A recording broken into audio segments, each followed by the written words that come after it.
នេះមេអានេះប៉ូសាមកគួជុលអានេះប្រេវាចេះប្រេវាដាច់ចេះលកអូតូវាប្រេវិជាវាហ្នឹងពួកក្បាលវានៅមកចាំងទាំងអស់ហ្មងឥឡូវវាខូចប្រេមុខវាហ្នឹងហើយពួកក្បាលវាហ្នឹងវាទូរេស្តង់ទូអីមកដល់ចាំយើងគាត់កើតទៅសាប់ត្រូវមកទូពេញមកឥឡូវយើងកែយើងមានប្រេកែនេះនេះប្រេនេះយើងកែបានពីធឺ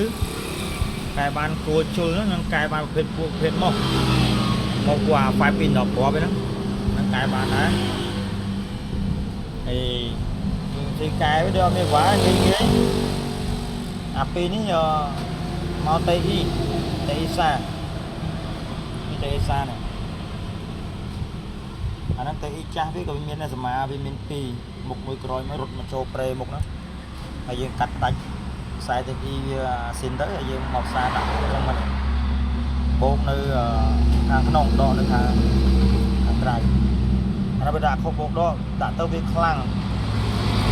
មកបាច់រត់ទៅអូស៊ីហើយអានេះខ្សែ G5 ខ្សែដុំភ្លើង G5 នេះក្នុងមកនេះខ្សែដុំភ្លើង G5 ចេញមកពីហ្នឹងមកចូលនេះអាហ្នឹងអត់មានបុកដកទេហើយអានេះមកតេអ៊ីសញ្ញាក៏អត់មានបុកដកដែរនេះតេអ៊ីសញ្ញាដុំនេះដុំកងបែនេះអាទូចនេះបុកណាមានបុកឡាអត់មានប្រើទេអាហ្នឹងរត់មកចូលប្រេវិជាយើងដែរប្រេបឈរដែរអញ្ចឹងសមាវា2នោះទៅហ្នឹងផ្នែកចោលដែរកុំឲ្យវាបុកចូលនោះកុំឲ្យមានបញ្ហាហើយខ្ញុំយកអក្សរដែរនេះជើងវាតេសញ្ញានៅមានជើង6ហ្នឹងបាទពីនេះកណាវាចូលផ្នែកខាងដុំភ្លើងប៉ុន្មានហ្នឹងអានេះមកខាងមុខចូលប្រេវិឈរមុខហើយអានេះ24វ៉ុលខាងគេនេះបោកខាងនេះដកចង់24វ៉ុលយើងចូលមកបោកវាមកចូលមកជើងទៅខាងមកបោកវា24វ៉ុលនៅល្អទេយើងចូលមក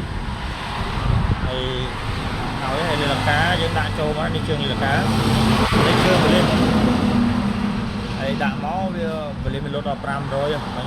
យើងសេរីមកធ្លាក់មកដល់250មកវាស៊ីនដល់250ទេនេះសេរីវ៉ូលីមសេរីលីកាអានេះសេរីវ៉ូលីមខ្លាំងខ្សោយតែដាក់ខ្លាំងពេកក៏អត់កើតដែរវាចូលទៅ5គាត់នេះ5វា12គ្រាប់5តិចយក2គ្រាប់5 2គ្រាប់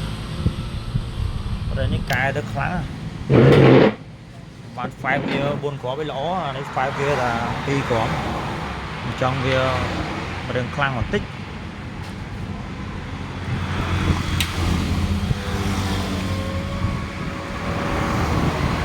ចេញ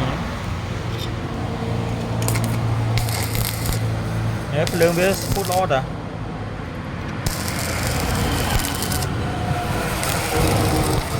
លើវា smooth មកបើតមក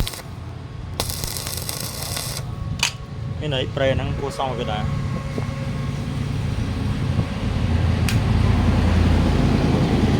នេះតែប៉ុណ្្នឹងទៅហើយរកឲ្យជាប់ប្រេទៅមកវាប៉ះគ្នាមកអីចឹងតែប៉ុណ្្នឹងទៅរួចរាល់